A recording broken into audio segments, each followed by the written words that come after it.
this presentation is in English. Okay, so no problems. Okay, so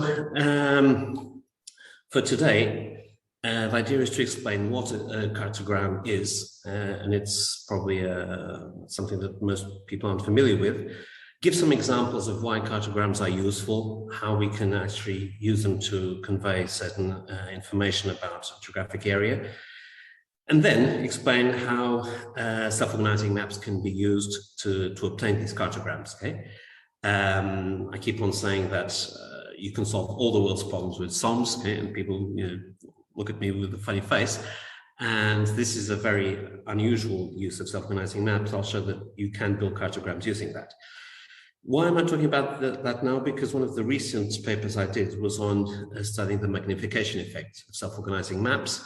And that's very useful when you want to build good cartograms. The main work on this technique called CartoSOM was made by one of my PhD students, Roberto Henriques. And this year I had a midshipman at the Naval Academy that worked with me on improving the magnification effect estimation. So for those that don't know what a self-organizing map is, it's a neural network. Okay? So you have a number of neurons, okay, which are set on a grid, which is usually two-dimensional, but it can be one-dimensional, three-dimensional, whatever you want. The input data is fed to the neural network, and you have a competitive learning process, and one neuron is selected as the best matching unit, and you say that this data point is mapped to that point in the self-organizing map. And this is the basic idea. And the learning process is basically adapting the synaptic weights of these neurons so that each neuron maps a given area of the input space. Now, SOMs are mainly used for clustering, and they're sometimes seen as an alternative to k-means clustering, but they can be much more powerful than k-means because they can be used for exploratory data mining with the help of something called U matrices. You can actually map multi-dimensional data to a two-dimensional space with density, where you can see the density distribution of the data. And from the density distribution, you can estimate the number of true clusters that you have in the data. And it's also used a lot for data visualization. So for projecting data onto two-dimensional or one-dimensional, three-dimensional space. And in that aspect, it's similar to multi-dimensional scaling. Probably you're familiar with salmon mappings and things like that. But as I say, you can use this basic idea of a self-organizing map, and it's a very simple type of neural network, but you can use it for many things. You can use it to solve traveling salesman's problems, for ordering, for supervised learning and classification. There are many uses. And what we're going to see today is how you can use this tool to build cartograms. Okay? Now, what are cartograms? Well, cartograms are a distortion of a geographic map that highlights a variable, a given variable of interest in each area. Okay? Here we have an example of the electoral results in one of the US elections between John McCain and Barack Obama. Okay? And you have on this side a geographic map of the United States, where the counties where John McCain won are in red, and where Barack Obama won are in blue. And if you just look at this, it seems like most of the United States voted for John McCain. But if you distort the map so that the area of each county is proportional to the population of that county, then you have a better representation. On this side, you have a cartogram, a population cartogram of the United States, painted with the victor of the elections in each county. So what you see here is that, for example, areas like Florida, which have a very high density, are enlarged in this map. And so the area of this county is proportional to the population that that county has, which is much more than the geographic area of that county. Okay? And similarly, in New England, there's much more population than, say, in the Midwest. Okay? And of course, California, okay, although it's just a small stripe by the sea, has much more population than the inner areas. Now, what you have here is two conflicting objectives. One is have the area of each region proportional to the variable of interest, in this case, the number of people. Okay? And on the other hand, you want to maintain something that you can still recognize as being a distortion of the original map. And so when you look at this cartogram, you can still identify Florida, Texas, California, Oregon, all the New England areas, the Midwest. And so you have sort of the best of both worlds. You have here a few other examples also of presidential elections, okay, where in this case by state, okay, you show a distortion. You have the true geographical map and the cartogram of the same region, okay? So here the areas considered are the states. In the bottom images, you have each county. The first thing you see is, depending on the areas you consider, and although the variable of interest is the same, which is the population, the cartogram will change considerably depending on the unit area you consider. So if you have a nuts 2, nuts 3, etc., you will obtain different cartograms. Okay? But in both circumstances, you can still clearly identify the states, and you can still understand what is going on and what you have. As I said, when building a cartogram, you have two conflicting objectives. One of them can be defined with some rigor, which is have an area of each region proportional to a variable of interest. Okay? And that could be population, income, the amount of rain, whatever you want. Okay? And another interesting thing is to compare cartograms of population with cartograms of income, with cartograms of whatever, and you can see which regions of the country are more important from one perspective, from another perspective, and you can compare them. And so that's basically easy to say. You want the area of each polygon to be proportional to a given variable of interest, but you also want each area to be contiguous to the areas that it was before. And so you have the area which has to be proportional, but you want to maintain the contiguity matrix. So if Florida is next to it's of Mississippi, it's Alabama, okay?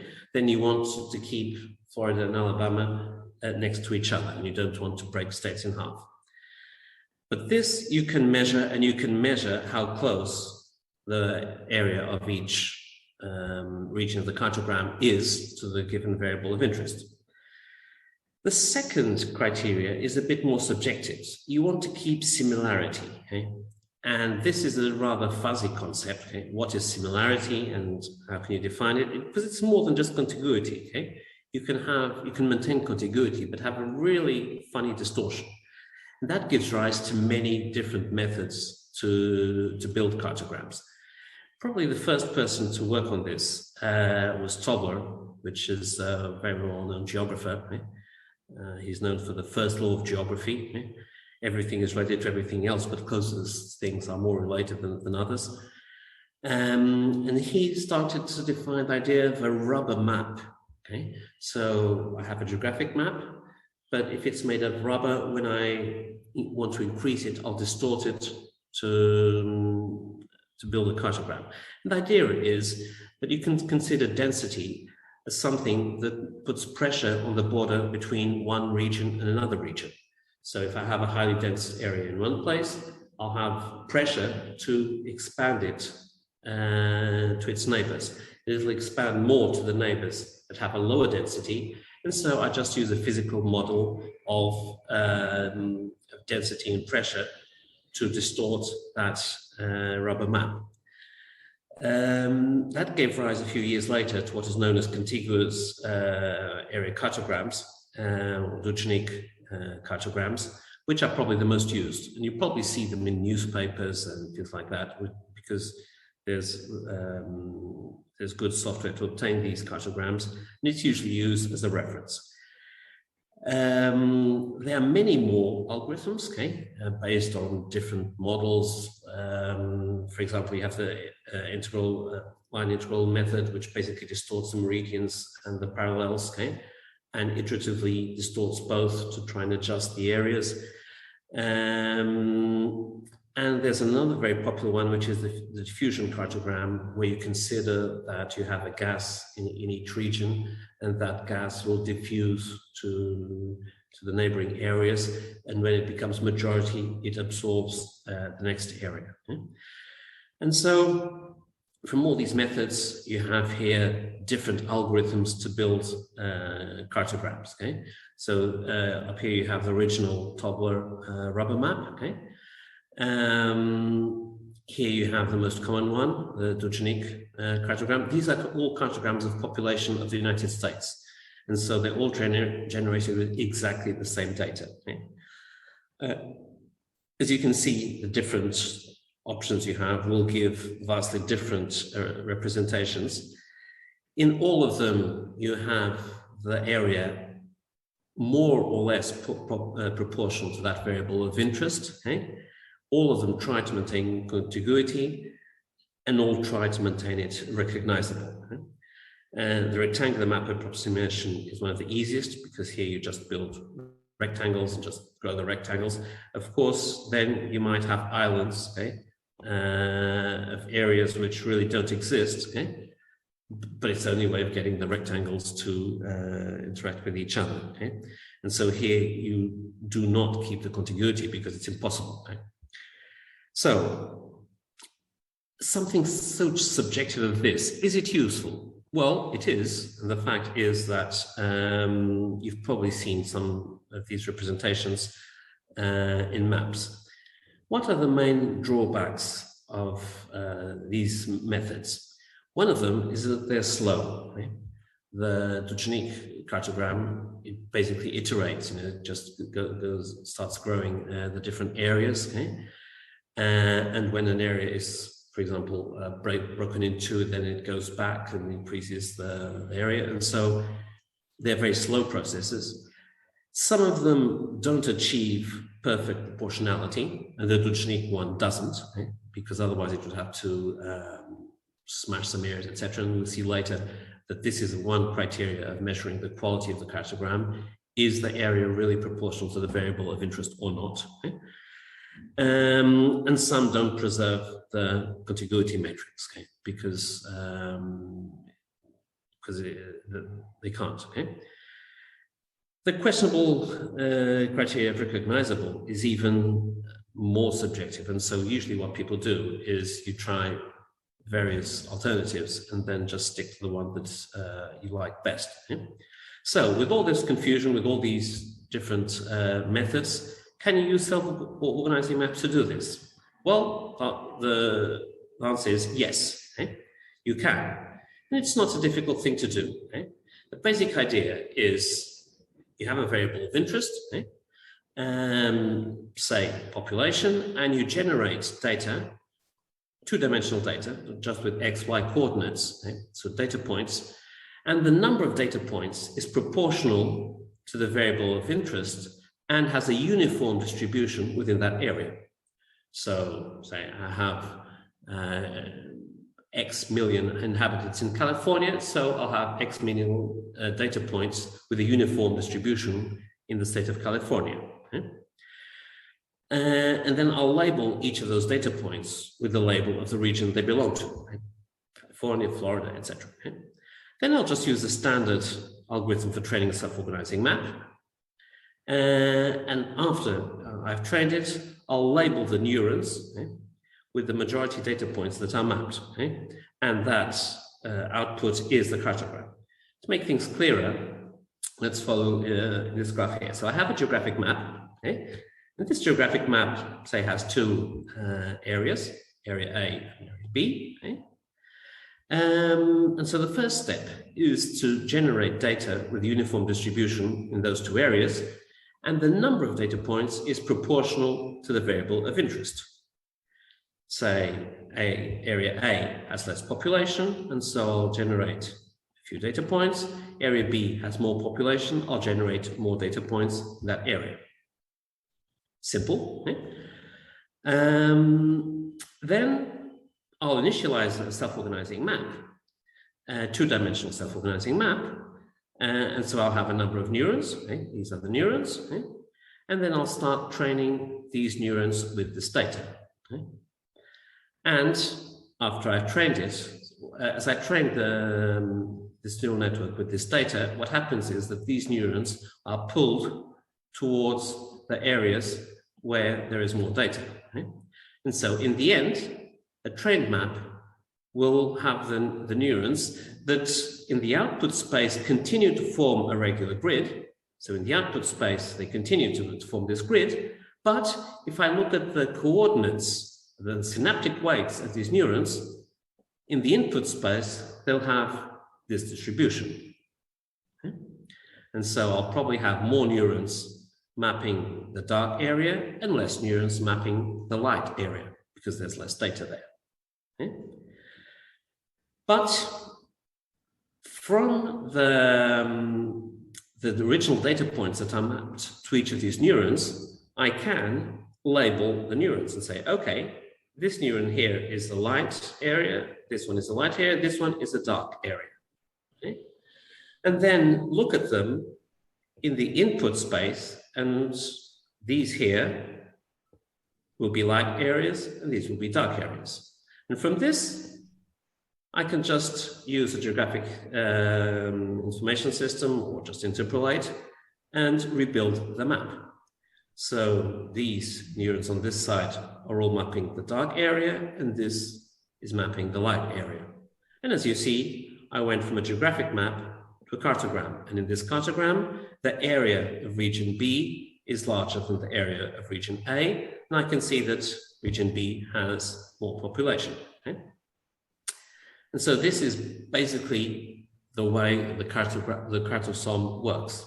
And I think it's fairly simple for everyone to understand the simple process, and you don't need any extra software. Just use a standard self-organizing map implementation, and you can obtain this. Now, is this really this simple? Well, the basic idea is simple. Then you have a few quirks that you have to deal with, okay? One of them is that most countries are not rectangular. Okay? Portugal, we're lucky that we are more or less rectangular, but most countries aren't. And it's very important to understand, to have that recognizability, to understand which area is which, to have the outside borders. Okay? And so if the original country had, say, this shape here, we don't want to have a cartogram which is rectangular. We want to have a cartogram that maintains the external borders, basically, of the country. And so you have to generate data on the outside of the map. And that is what we call the C area. Okay? It might be C, it might be other countries. It's what's outside of the region of interest. Okay? And so you have to generate data also for this area. But what is the value of the variable of interest in this area? Well, what we did is we just use as the density for this area here, the average density of the true data. Okay? And so you just generate artificial points in this area with a density equal to the average density of the whole, of all the regions that you're mapping. Okay? And this is one problem. The second problem is that self-organizing maps have something called the magnification effect. What is that? Well, that's an advantage in many areas of the self-organizing map. When you're mapping data from the input space to the output space, the density of neurons that represent the input is not precisely proportional to the density of the data points in the input space. What happens? Areas with low density are overrepresented. So you will have more neurons mapping areas where you have a lot of data, but you'll still have some neurons representing areas of the input space that have little data or even no data. Okay? That's usually an advantage. For example, if you're trying to look for outliers and things like that, you want to have neurons mapping well-known areas, so areas where you have a lot of data density, But you want to have some neurons covering other areas that have low density so that you can detect outliers and you can detect strange data in your data set. Okay? So in most applications, this magnification effect is actually an advantage of self-organizing maps. But if you're doing proportional sampling or if you're doing CartoSOMs, you want to compensate this. Now, one of the problems of estimating the magnification effect is, although it's well known, it's not very well quantified. There have been several attempts, right from the 80s, okay, and through to, I think the last decent paper on this was about 2007. But it's very difficult to estimate this. You do have a number of studies on the magnification effect on vector quantizers, general quantizers. But in self-organizing maps, you have the concept of neighborhood, which really messes up the calculations. Moreover, a self-organizing map doesn't have a global energy function that you minimize. This happens with most other neural networks and happens with neural gas and GTMs and ARTs, etc., where you have a global energy function which is minimized by the learning rule.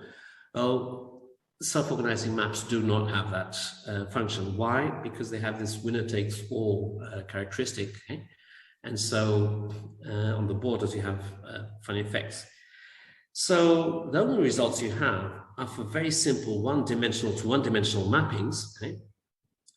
And even so, given certain conditions on the density distribution of the input data, in those cases you have a rule which says that the density of the neurons in the output space is proportional to the density in the input space risen to a power alpha.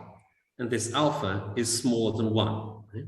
So that means that low densities are enlarged and high densities are reduced. And this, which we call Ritter's law, okay, is the only decent approximation we have. And most people use this as a general rule to estimate, okay, it should follow something like this. And in the well-known cases, the magnification effect is 2/3, okay?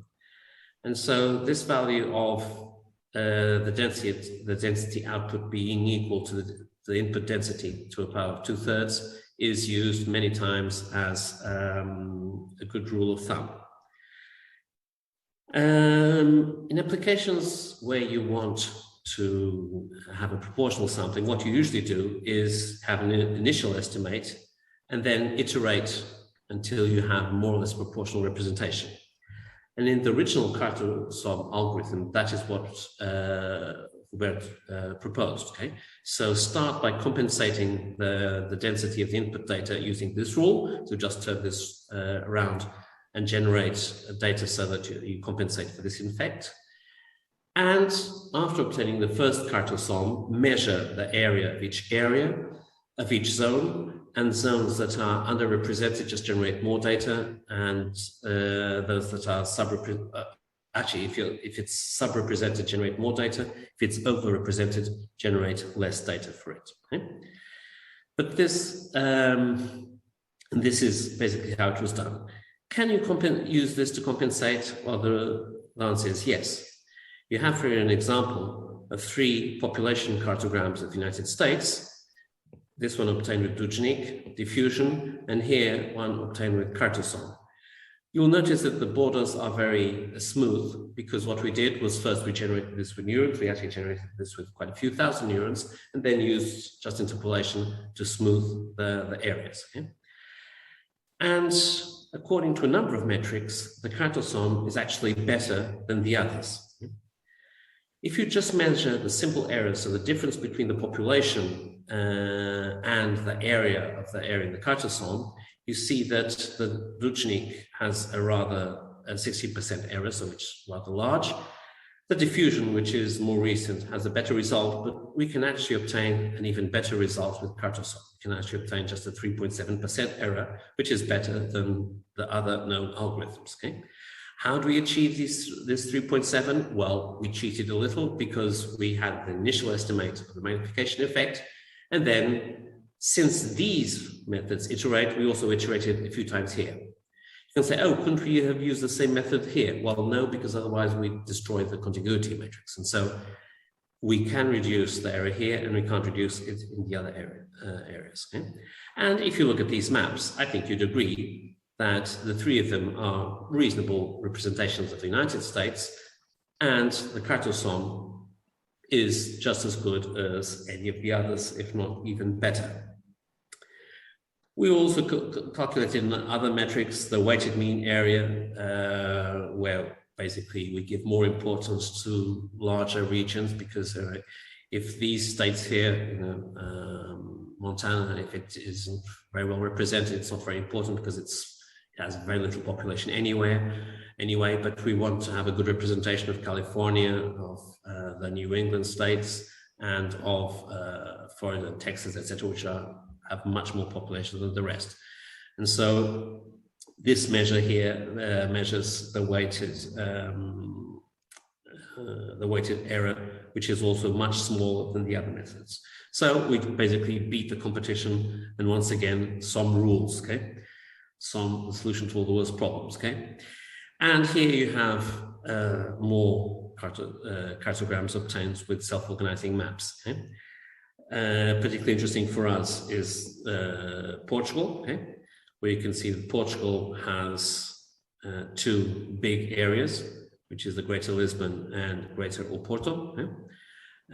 Which have far more population than the rest. And here Alentejo and all the interior is just smashed. For a bigger impact, when I show this to students, I usually paint Lisbon and Oporto in red and the rest of the country in a lighter country, and show that, okay, the population is basically in these two places, okay, and the rest has far less population. Okay? Okay, here by the coast you still have reasonable density, okay? So Aveiro should be somewhere here. Go to you, Andrea, but the interior is definitely squashed. Okay? You have here cartograms, for example, Cartogram of the World. This is particularly interesting. So here you can see clearly that United States is not that important. You have most of the population in India, in China, and you have some African states which also have a lot of people. And here you can see why Brexit was so important, because although it's not a very big island, it has population density higher than most of the rest of Europe. Okay, and so it's interesting to see, and you see Australia almost completely obliterated. Okay, and all these were obtained with the standard CartoSOM algorithm. And this is a very graphical way of conveying information about the true importance that each region has. And you could, for example, compare this population cartogram with the income cartogram and see how some states grow and how some states are completely squashed and those sort of things. But to obtain these, we had to first pre-compensate the magnification effect and then iterate until we had a decent result. So what we've been doing lately is trying to have a better estimate of the density. And what I did with this student from the academy was let us assume that this rule holds for most cases, and just let's try and estimate this alpha. So we know that for one-dimensional mappings, this alpha is 2/3, but let's try and find empirical extensions to Ritter's law. So previous authors have all tried to estimate this magnification effect analytically, right? And got into trouble. So just let's forget about analytical approximations and just generate data. Now, in most cases, people try to generate data with any distribution. Of course, when you try to compute densities in the output space and input space, it becomes a bit more difficult, and you have to use Gaussian mixture models or whatever. So what we did was we used discontinuous distributions with different steps. So for one-dimensional data, we had we have a linear space, and in one area we have low density, in another area we have high density. And so it's easy to see then in the output space these two areas. And then we just started playing around generating different discontinuous distributions with different levels and different densities. Okay. And this was interesting because, for example, in this case here, the density here is very similar to the density here. Okay? So when you try and compute the magnification effect, it becomes numerically unstable. Okay? But there are ways of dealing with that. So we started with one-dimensional to one-dimensional mappings, then two-dimensional to two-dimensional mappings.